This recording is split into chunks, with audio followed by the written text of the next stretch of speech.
Hayyee hordoftoota YouTube channel Fayyuu Jaalalaa akkam jirtu nagaa keessanii an baay'ee nagaa kiyya jechuudha.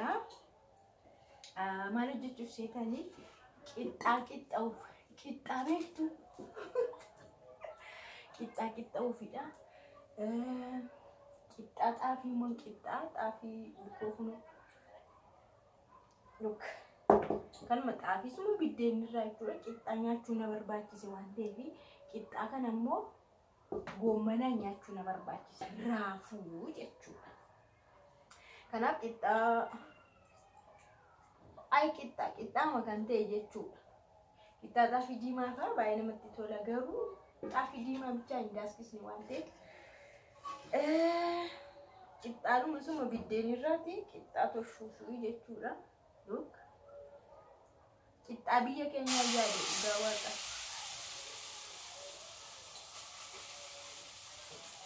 Qixxaa durii biyyatti goommanaan fa'aa nyaatan tokko.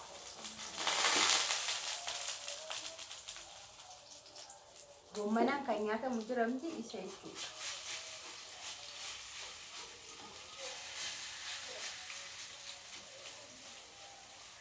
Duratti jechuudha. Qixxaa daabboo mana keenya maatii keenya keessa kan jaallatu anadha. Goommanaan jechuudha. Raafuu jechuudha. Raafuun immoo anaa jiru raafuun hin badu. Dhugaa waaqa anaa jiru moo anaa mana keessa jiru anaa lubbuudhaan jiru dur jechuudha. Goommanni tabalaashoos hin badu jechuudha. Dur goommanni baay'ee rakkasaadha. Akka ammaa miti. Xinnaate bukoon fi guddisuun barbaade adda dhiyaase jechuudha.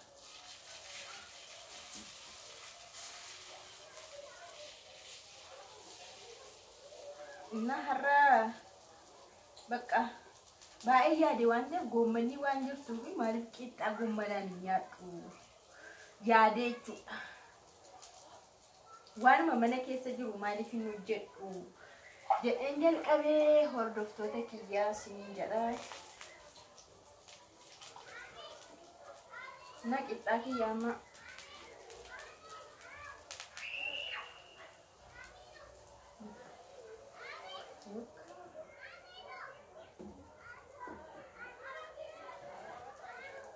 haala kanaan qixxaa keessaa jechuudha. Goommanaan qaaraa hin argitu maalumaaf na hordofa.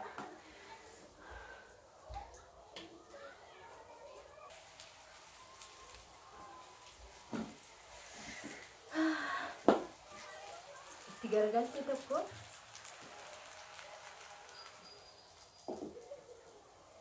itti garagaleera. Qursii bunaa duratti jechuudha. Qixxaa qursii bunaa fa'aa godhamaa. Baay'ee namatti tola qursii bunaan naa ta'u qixxaanii. Qixxaa aannanii faatti yeroo nyaatan baay'ee namatti tola. Baaduu aannanii. Kan biraa qixxaa maalitti nyaatamu? Yaaddanii natti fakkaata, garuu nyaata biyya keessanii jechuudha. Bakka biyya keenya eelee diriira sana irratti toshama. Eelee ishee maal ishee haphii sana irratti toshama. Eelee biddeen irratti illee toshuu hin danda'ama. Nu garuu waanuma qabnu nu hojjennaa jechuudha. Kan hordoftoota kiyyaa na jalaan deemina wajjin nyaanna qixxaa.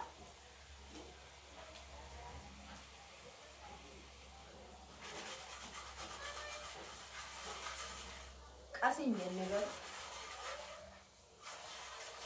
amma qas jettu taasisu.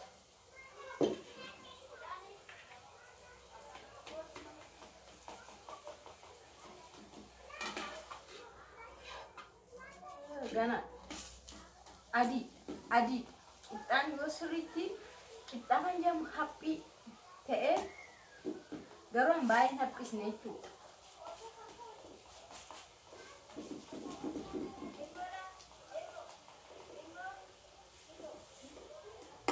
Qammasanii ilaaluun danda'amu ijoo qammasee ilaalamaa rakkoo qaba.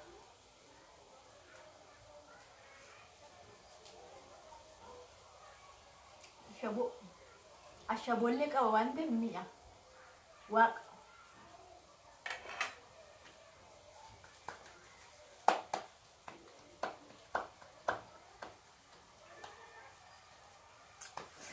Sina hordofaa maalumaaf hosin.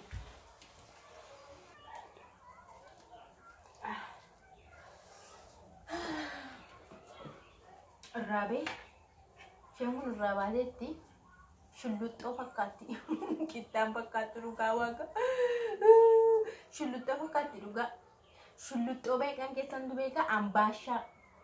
Shulluxxoo ambaashaa. Ambaashaan iddoo saddeetitti isa kutamu dhamti kan biraallee itti dibeera. Shulluxxoon sheeka kanaati, ambaashaan immoo saddeetitti kutamu. Baay'een jaalladha jarallee dhugaa waaqa. Duratti yeroo barattame kan keessan tuyyuu yaadatame ambaashaa namni nyaanne, shulluxxoo namni nyaanne, qixxaa namni nyaanne jira. Asaaboo namni ani nyaanne ani garuu sirriitti fataffatee nyaadheera. Baaduuttis nyaadheera. Raafuuttis nyaadheera. Duwwaas nyaadheera. Shaayiidhaan ambaashaas nyaadheera siin jedha. Naasana gaannaa sanallee haadha ofii namaa hojjeta dhugaa waaqa namatti tola, namatti mi'aa bakka. Kan ofii garuu badaa miti. Kan haadha ofii caala.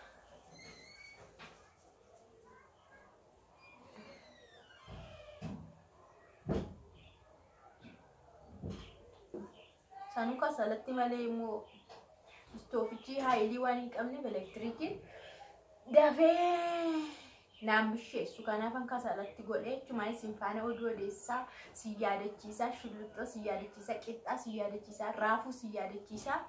Wajjin hojjenne wajjin nyaanna jechaadha.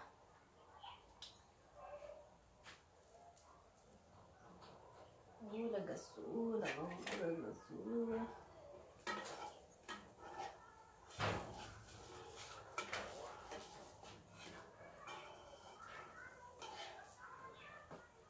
Ay, muana sitafitu argitani. Faayatanii qasin jenne qas yeroo sheenyattu ittan galbat godhaa jechuudha.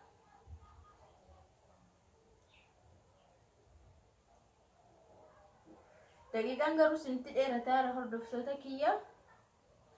Dhugaa dubbachuudha baay'ee isinitti waan dheeratuu fi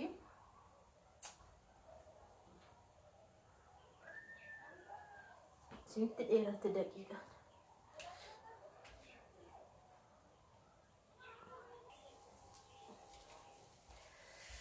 As ga'een jira ijoollee kiyya argitanii. Toshee sadiin toshee waaqa kameeraa keessaa ba'e jechuudha. Sadii tosheen jira. Jiraan illee nyaata waan ta'eef jechuudha. Tokko amma qacam yeroo godhamu na laaltu, sagaan immoo jiraanis nyaata waan ta'eef itti fufeemuun toshee isiniin jedha. Yaa qixxaa mana geessi waan ta'eef kanatoo allama cuffadheewu. Yaadattu. Waan baay'ee yaadattu waaqa. Warra keessa yaadattu, maatii keessa yaadattu, harmee keessa yaadattu. Heduratti qixxaati mana barumsaatti sin ergitu bariidhaan gaatee harmee keessa yaadattu soo jettu. Kanaaf hordoftoota kiyyaa waa kan biraaf miti kanan hojjedhanis akkuma biyya keessa yaadattaniitidha. Waqtiin kun immoo ganni dhufaa waan ta'eef ganna kana immoo goommanni baay'inaan jira jechuudha. Goommanni baay'inaan hin ga'a waan ta'eef bakka goommana godhu qixxaa godhu. Deelisheesiidha waan ta'eef jechuudha. Namatti tola. Naa kanaa siin jedha. Kun the last and the end. Sadhumaati isheen kun ishee dhumaati. Bukoon kiyyas umteetti waan ta'eef jechuudha. Qasin jedhe. Na eega. Oh my god. My god. Deetu gaa kun qophaa'ee jira, dhiyaatee jira. Gosa qaaraan jira. Kotu qaaraan si nyaachisa. Maqaa Gooftaa Yesuus Kiristoosiin kan eebbifame haa ta'u. Kottaa amma gaa qaaraa kana ittan cuffadhaa jechuudha. Yoona gubeefis I don't care himmadha. Garuu qaaraan isaa hin gubaa. Kot Kottu hodhu qaaraa. Kottu hodhu qaaraa. Kakuun sodaatti. Hooshikan. Hooshikan. Kakuun qixxaa nyaatee hin beektu akka ijoollee intiin jechuudha.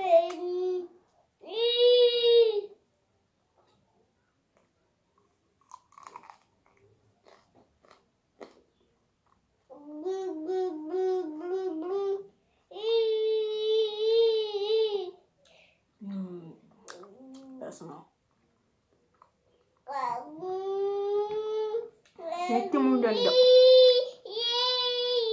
Hoshi bishaan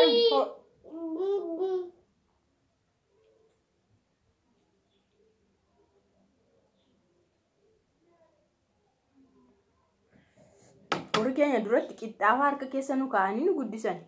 Kakuun garuu qixxaa furachuu hin didde. Nyaadhumaama nyaannaa. Jedha akka waan biraatti fuutee ofirraa darbatti waaqa irra keenyaan jechuudha.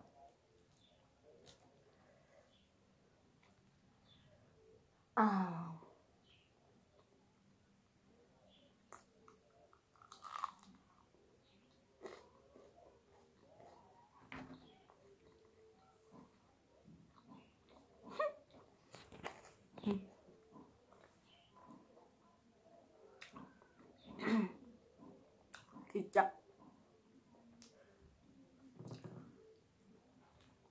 Dhugaa dubbachuuf qaaraansa baay'ee gubas ma'aawwan. Garuu qaaraa akkanatti inni nyaatan baay'ee namatti tola. Ni qashi godhanii nyaatan jechuudha. Isinitti himuu hin danda'u. Akkamitti akka inni nyaachudha. Qixxaa baraafuu jedhama. Maal jedhama? Qixxaa goomana.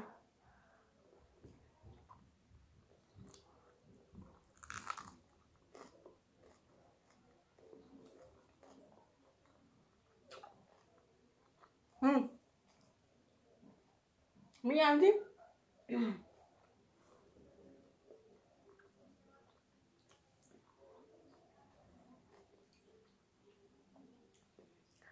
Qaaraa kana lamaan mun fixaa. Garuu kana isheen nyaadhu. Gara dhuma isaa nyaadhu. Gara hudduu isaa nyaadhu.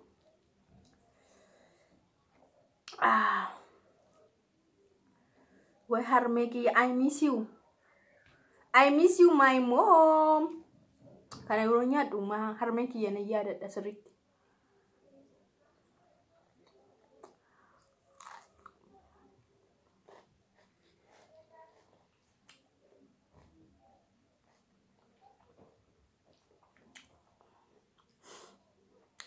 Again. Qaaraansa baay'ee guba. Hordoftoota kiyya kana caala ga'a. Si fuulduratti isaanii duwwaa yoon godhe sheemii mataa koorratti waan ta'u kana fakkaata. I love you so much. Qaaraansa baay'ee na gubeera. Ciao.